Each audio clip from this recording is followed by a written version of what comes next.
2024 లేదా 25లో డిగ్రీ లేదా బీటెక్ చదివారా? సాఫ్ట్వేర్ జాబ్ కోసం ఎదురు చూస్తున్నారా? అయితే కోడ్ జ్ఞాన్ 100 డేస్ కోర్సులో చేరండి, జాబ్ సాధించండి. నమస్కారం అమ్మగారు. నమస్తే నాగరాజు గారు. శని వక్రీకరించడం అంటే ఏంటి? దాని ఎఫెక్ట్ అసలు ఏ విధంగా ఉండేటువంటి అవకాశం ఉంటుందంటారు సార్? అసలు వక్రము అనేటువంటిది తెలుసుకోవాలండి. వక్రము అంటే రెట్రోగ్రేషన్, అంటే వెనక్కి ప్రయాణించడము అంటూ ఉంటాం జనరల్గా. కానీ నిజానికి సౌర కుటుంబంలో కానీ ఖగోళంలో కానీ శని ఎప్పుడు కూడా వెనక్కి ట్రావెల్ అవుతున్నట్టుగా ఎక్కడ కనిపించరు. సో దాని యొక్క అర్థం ఏంటి అంటే సౌర కుటుంబంలో ఆ గ్రహాల యొక్క తమ యొక్క కక్షల్లో వెళ్తున్నప్పుడు కొన్ని ఫాస్ట్ మూవింగ్ ప్లానెట్స్, అంటే వాటి యొక్క మూమెంట్స్లో డిఫరెన్స్ రావడం వల్ల కొన్ని సందర్భాల్లో వక్రగతి అంటూ ఉంటాం. అంటే శని మందగమనుడు కాబట్టి ఆయన వక్రించారు, లేకపోతే ఇంకొక ప్లానెట్ వక్రించడం, అంటే అక్కడ ఉన్నటువంటి ప్లానెట్స్ యొక్క ప్రభావితం ఈ మానవుల మీద, జీవరాశుల మీద, భూగ్రహం మీద పడుతుంది. కాబట్టి మనం తప్పకుండా వాటి కోసం, ఆ మూమెంట్స్ కోసం మాట్లాడుకుంటూ ఉంటామండి. సో ఈ యొక్క శని వక్రము అనేటువంటిది 18వ తారీఖు జూలై దగ్గర నుంచి ప్రారంభమయ్యి 27వ తారీఖు నవంబర్ దాకా కంటిన్యూ అవుతుంది. అంటే సుమారుగా 140 రోజుల పాటు, అంటే 4.5 మాసాల వరకు ఇది కంటిన్యూ అవుతుంది. దీనివల్ల అసలు శని అనేటువంటి ఆయన క్రమశిక్షణకి, నిబద్ధతకి, డిసిప్లిన్కి, తర్వాత కర్తవ్యానికి, కర్మకి ఆయన కారకుడు అవుతారండి. సో జనరల్లీ ఆయన ఒక పాపగ్రహము కాబట్టి జనరల్లీ శని కూడా మందగమనుడు. కానీ ఇలాంటి వక్రగతి పొందినప్పుడు ఆయన ఇచ్చేటువంటి ఫలితాలన్నీ కూడా చాలా ఇమీడియట్గా, ఫాస్ట్గా ఉంటాయి. తర్వాత మంచి శుభ ఫలితాలు ఇచ్చేటువంటి అవకాశాలు ఎక్కువగా ఉంటాయి. సో బేస్డ్ ఆన్ ఆ యొక్క ప్లేస్మెంట్స్ బట్టి వారికి శుభ ఫలితాలు ఉంటాయా, అశుభ ఫలితాలు ఉంటాయా అనేటువంటిది డిసైడ్ అవుతుంది. సో శని అనేటువంటి ఆయనకి జనరల్లీ 3 దృష్టులు అనేటువంటి ఉంటాయండి. అంటే దృష్టి అంటే వీక్షణ. సో ఇక్కడ 3వ స్థానం మీద, 7వ స్థానం మీద, 10వ స్థానం మీద గ్రహం యొక్క వీక్షణ పడుతూ ఉంటుంది. శనిగ్రహం యొక్క సంచారము ప్రస్తుతము మీనరాశిలో సంచారం చేసేటువంటి శనిగ్రహం యొక్క దృష్టి 3వ స్థానమైనటువంటి వృషభం మీద, 7వ స్థానమైనటువంటి కన్యా రాశి మీద, 10వ స్థానమైనటువంటి ధనస్సు రాశి మీద ప్రభావితం అయ్యేటువంటి అవకాశాలు ఉంటాయండి. ఎలా సార్? అంటే ఈ వక్రీకరించడం వల్ల విద్య, ఉద్యోగం, వ్యాపారం, ఆర్థికంలో ఏదైనా చేంజెస్ జరిగేటువంటి అవకాశం ఉంటుందంటే? సో ప్రస్తుతం మీనరాశిలో శని వక్రించడము, పూర్వాభాద్ర, ఉత్తరాభాద్ర నక్షత్రాల మీద సంచారం చేస్తూ వక్రించడం వల్ల కుంభరాశిలో శని కలిగి ఉంటే కనుక, ఆక్యుపై చేస్తే కనుక ఎలాంటి ఫలితాలు ఉంటాయో అలాంటి ఫలితాలు కూడా యాడ్ అవుతాయండి. అంటే ఫైనాన్షియల్గా కావచ్చు, వైవాహిక జీవితంలో కావచ్చు, ఆరోగ్యపరంగా కావచ్చు, అష్టమ శని యొక్క ప్రభావం మారడం కావచ్చు, ఇలాంటివన్నీ కూడా ప్రేమ వ్యవహారాల్లో విజయం పొందడం కావచ్చు. ఈ 4 మాసాల్లో కొంతమందికి అదృష్టం అయితే కొంతమందికి దురదృష్టం అవుతుందండి తప్పనిసరిగా. సో ప్రతి ఒక్కరూ కూడా ఈ శనికి సంబంధించినటువంటి జాగ్రత్తలు తప్పనిసరిగా ఆచరించాలి. ఎలా సార్? అంటే శని వక్రీకరించిన దాన్ని బట్టి కనుక మనం చూసుకుంటే కర్కాటక రాశి వారికి జనరల్గా ఏ మంత్ వరకు దీని ఎఫెక్ట్ ఉండేటువంటి అవకాశం ఉంటుందంటారు? ఎలా ఉంటుంది అసలు?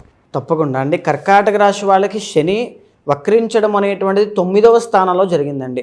9వ స్థానంలో శని వక్రించారు. 18వ తారీఖు జూలై దగ్గర నుంచి 27వ తారీఖు నవంబర్ దాకా సుమారుగా 4.5 మాసాల పాటు వక్రించారు.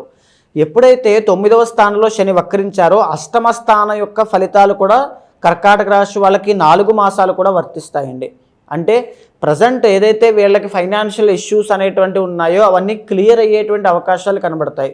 ఎనీ చేంజ్ అనేటువంటిది లైఫ్లో ఫైనాన్షియల్గా వచ్చేటువంటి అవకాశాలు ఉంటాయి. అండ్ ఇంకా చెప్పాలి అంటే వాహన ప్రమాదముల విషయంలో కావచ్చు, అండ్ దూరపు ప్రయాణాల విషయంలో కావచ్చు, సైకలాజికల్ డౌన్ విషయంలో కావచ్చు, సడన్గా వచ్చేటువంటి ఆరోగ్య సమస్యల విషయంలో కావచ్చు, చాలా జాగ్రత్త వహించాలి. బికాజ్ 8th హౌస్ అంటే సడన్ చేంజెస్ అండి. లైఫ్లో ఏదైనా వెంటనే టక్కుమని జరిగిపోతుంది. ఒక రోజు బాగుంటుంది, 2వ రోజు ఏదైనా ఎఫెక్ట్ కలగవచ్చు. సో దాన్ని నమ్మడానికి లేదు కాబట్టి ఖచ్చితంగా బాధ్యతగా, జాగ్రత్తగా ఉండాలి. ఇదే కాకుండా 3వ దృష్టి అయినటువంటి 3, 7, 10 దృష్టి అనేటువంటిది శనికి ఉంటుంది కాబట్టి వృషభ, కన్యా, ధనస్సు రాశులు అనేటువంటివి యాక్టివేట్ అవుతున్నాయి. కాబట్టి మేజర్గా కర్కాటక రాశి వాళ్ళకి 3, 6, 11 స్థానాలు యాక్టివేట్ అయ్యాయండి. అంటే దీని అర్థము ఏంటి అంటే మరిన్ని శుభ ఫలితాలు అన్నమాట. అంటే ఇప్పటి వరకు ఏదైతే వీళ్ళకి గురుబలం లేదో జాతకంలో, అష్టమంలో రాహు, ఇవన్నిటినీ దాటి 4 మాసాలు కూడా తెలియనటువంటి ఒక మార్పు కెరీర్లో కనబడుతుంది.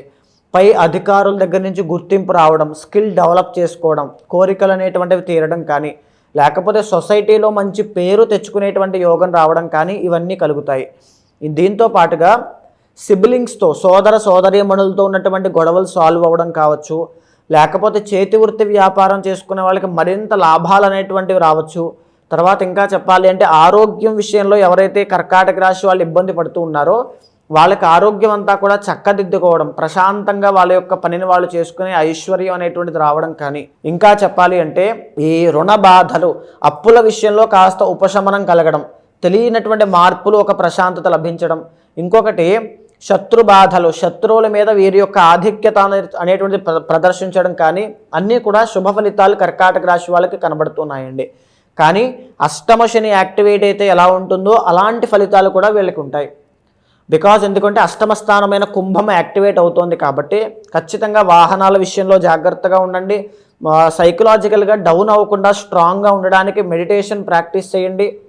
తరువాత చెప్పాలంటే దుర్గాదేవి యొక్క హోమం జరిపించడం కానీ, దుర్గాదేవి యొక్క ఆరాధన చేయడం కానీ తప్పకుండా ఆచరించాలి. తిరుమల వెంకటేశ్వర స్వామి వారి యొక్క దర్శనం చేసుకోవడం కానీ, ఇవన్నీ కూడా అష్టమ శని యొక్క ప్రభావాన్ని తగ్గించే విధంగా ఉంటాయండి. అయితే ఎవరైతే ఉద్యోగంలో ఉంటూ ఉన్నారో ఈ కర్కాటక రాశి వాళ్ళకి దాంట్లో పదోన్నతి అనేటువంటిది కూడా కలిగే అవకాశం ఉంటుంది. అంటే జాబ్లో మంచి గ్రోత్ అనేటువంటిది రావడం కానీ, లేకపోతే ప్రమోషన్ అనేటువంటిది రావడం కానీ, ట్రాన్స్ఫర్ అవ్వడం, విదేశాలకి టూర్స్కి ట్రిప్స్కి వెళ్ళడం, దైవ దర్శనాలు చేసుకోవడం, ఇలాంటివన్నీ కూడా కర్కాటక రాశి వాళ్ళకి చాలా బాగున్నాయండి. ఎస్పెషల్లీ వారి యొక్క జీవన విధానంలో చాలా మార్పులు తీసుకురావడం, వాళ్ళు సెల్ఫ్గా వాళ్ళు రీచెక్ చేసుకుని వాళ్ళ జీవితంలో ఏం జరుగుతుంది అనేటువంటి చెక్ చేసుకుని మళ్ళీ కొత్తగా స్టార్ట్ చేయడం లాంటివి, మళ్ళీ వాళ్ళ ఉన్న లోపాలని సరిదిద్దుకోవడం లాంటివి కనబడుతున్నాయి నాగరాజు గారు. అయితే కర్కాటక రాశి వాళ్ళకి మీ పర్సనల్ చార్ట్లో మాత్రం దోషం ఉంటే ఈ అష్టమ శని ప్రభావం వల్ల ఖచ్చితంగా ఇబ్బంది పడతారు. దీనికోసము శనికి సంబంధించిన శాంతులు పర్సనల్ చార్ట్ చూసుకుని తగినటువంటి జాగ్రత్తలు పాటించండి. ఎనీవేస్ థ్యాంక్ యూ అండి, thank you so much Uma గారు. చాలామంది గోచార రీత్యా కనుక మనం చూసుకుంటే ఇన్ని ప్రాబ్లమ్స్ ఉన్నాయని మీరు చెప్తూ ఉన్నారు. అంటే సమస్యలు ఉన్నాయి, కొన్ని బాగున్నాయి, కొన్ని బాగాలేవు. పర్సనల్ చార్ట్ కూడా చాలా ఇంపార్టెంట్. దాని ప్రకారమే వాళ్ళకి విద్య, ఉద్యోగం, వ్యాపారం, ఆర్థికం లాంటి విషయాలు ఏ విధంగా ఉందో ఖచ్చితంగా తెలుసుకోవాలనుకుంటారు. అటువంటి వాళ్ళు మిమ్మల్ని అప్రోచ్ అవ్వాలంటే ప్రాసెస్ ఏంటి? ఇప్పుడు మనం మాట్లాడుకునేటువంటి ప్రతి అంశము కూడా గోచారానికి సంబంధించినటువంటి అంశం అండి. ఈ గోచారం అనేటువంటి మనిషి యొక్క జీవితం మీద 40% మాత్రమే ప్రభావితం అవుతుంది. మిగిలిన 60% వారి యొక్క జన్మ కుండలి మీద ఆధారపడి ఉంటుంది, పర్సనల్ చార్ట్ అంటూ ఉంటాము. సో అక్కడ ఏదైతే చాలామందికి ఏదైనా సరే బాగా బ్రతకాలి, ఇంకా బాగా బ్రతకాలి, ఫ్యామిలీ బాగుండాలి, నేను బాగుండాలి, ఆరోగ్య సమస్యలు ఉండకూడదు, ఇవే ఉంటాయి. సో కానీ మనం పూర్వజన్మలో చేసుకున్నటువంటి కర్మ వల్ల కొన్ని దోషాలు మనం వెంట పెట్టుకుని రావడం వల్ల, ఆయా టైం పీరియడ్లో మనం సరైనటువంటి జాగ్రత్తలు తీసుకోకపోవడం వల్ల, మనం ట్రిగర్ అయ్యి సరైనటువంటి నిర్ణయాలు తీసుకోకపోవడం వల్ల ఒక రాంగ్ పాత్లోకి వెళ్ళడం వల్ల చాలా ఇబ్బంది పడుతూ ఉంటాం. అయితే అలాంటి వాళ్ళు ఎవరైనా ఉంటే, అంటే ఏ సమస్యకైనా దానికి మూల కారణం ఒక కర్మ ఉంటుందండి. అది దేని వల్ల వచ్చింది ఆ కర్మ అనేటువంటిది మన పర్సనల్ చార్ట్లో ఖచ్చితంగా మనకి తెలుస్తుంది. అలాంటి వాళ్ళు ఎవరైనా ఉంటే మీకు కింద కనిపించే నెంబర్కి కాల్ చేస్తే మా వాళ్ళు మీకు పూర్తి వివరాలు అందిస్తారు. సో మీ గోచారాన్ని, మీ పర్సనల్ చార్ట్ని సమన్వయం చేస్తూ ఏదైతే మీ సమస్య ఉందో, లేదా మీరు దేనికోసమైతే తాపత్రయపడుతున్నారో అది దక్కుతుందా లేదా అనేటువంటి సమస్యని కానీ, ఏదైనా దోషం ఉంటే శాంతి పరిహారములు మీతో ఆచరింపచేసి భగవత్ అనుగ్రహం కలిగేలా చేస్తాను. డెఫినెట్గా అండి.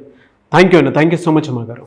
నమస్తే అండి. చూసారు కదండి వీడియో. ఈ వీడియోపై మీ అభిప్రాయాన్ని కమెంట్ బాక్స్లో పోస్ట్ చేయండి. ముఖ్యంగా మీరు కనుక ఏదైనా సరే త్రూ వేదిక్ ఆస్ట్రాలజీ ఉమా గారిని సంప్రదించాలి అనుకుంటే, విద్య, ఉద్యోగం, వ్యాపారం, ఆర్థికం లాంటి విషయాల్లో వెంటనే స్క్రీన్ మీద కనిపిస్తున్నటువంటి ఉమా గారి contact number call or message WhatsApp చేసి అపాయింట్మెంట్ బుక్ చేసుకోండి. ఈ వీడియో లైక్ చేయండి, షేర్ మాత్రం తప్పకుండా చేయండి. ఇలాంటి మరిన్ని వీడియోస్ కోసం మా ఛానల్ ఫాలో అవ్వండి. Thank you.